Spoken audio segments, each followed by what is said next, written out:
Good afternoon. My name is Joanne Rohde. I'm getting ready to graduate from Bryant and Stratton with an Associate of Applied Science in Medical Administrative Assistance. This has been a wonderful, challenging road for me. I have overcome so many things in a short time. I am proud of my progress and my achievements. I am here today to present my e-portfolio to you. My e-portfolio is a collection of projects that I have completed during my education to highlight my knowledge, skills, and behaviors. Each degree has its own outcomes that need to be met. These are the outcomes of my degree. Number 1, applying coding, billing, records management, and scheduling skills to administrative healthcare industry standards. For this Coding 1 project, we reviewed 12 case studies.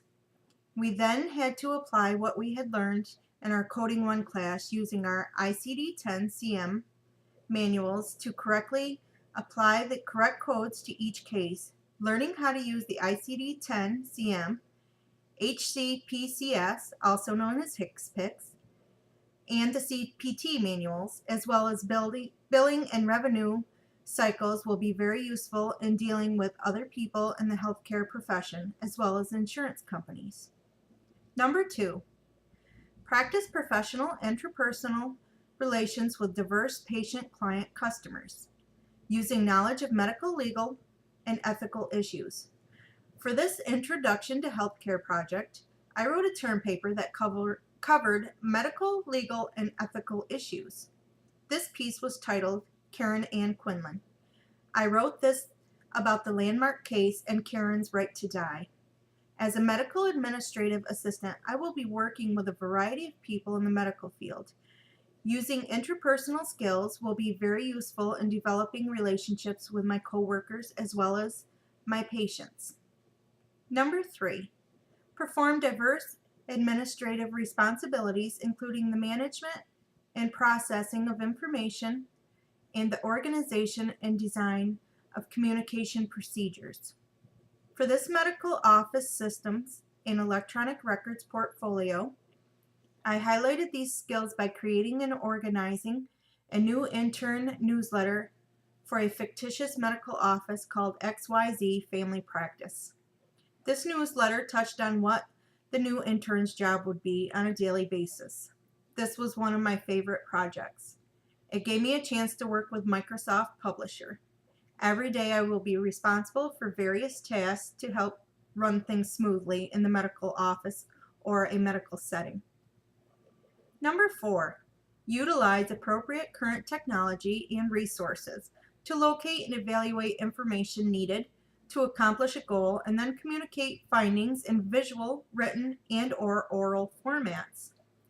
This project shows my skill of using current technology such as search engines to locate research resources that are reliable.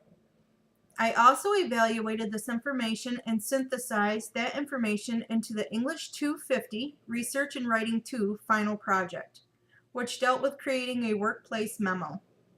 This is titled Smithville Family Health Clinic.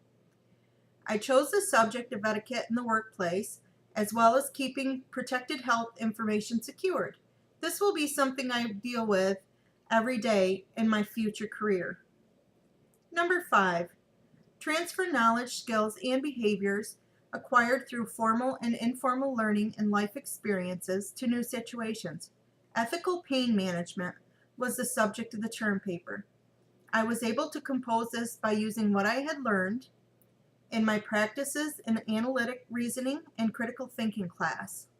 Another project that I am proud of was my workplace capabilities PowerPoint project for the same class. I showed how I achieved some of the workplace capabilities while taking that class and how I would apply them in my future career in the medical field. Everything I learned about billing and coding, office management, computer skills, communication, and critical thinking will go forward with me into my new career. Number 6, employ strategies for reflection on learning and practice in order to adjust learning processes for continual improvement. For my healthcare terminology class, my final pronunciation paper reflected on the challenges I faced and how I overcame them to learn healthcare terminology. Continual learning through practice, repetition, and determination. There is always room for improvement. As a medical administrative assistant, I will need to continue my education through such things as networking, seminars, and literature to keep myself up to date on what's happening in the healthcare field. Number 7, follow established methods of inquiry, mathematical reasoning to form conclusions and make decisions. For my survey of mathematics course, we had the task of researching our student loans.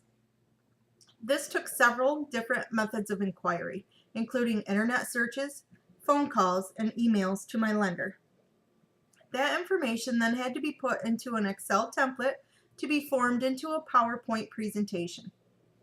That task was to figure out how much my education was going to cost me from start to finish. This was an eye-opening project. I know there will be plenty of opportunity to expand different methods of inquiry and form conclusions of mathematical reasoning in my new career.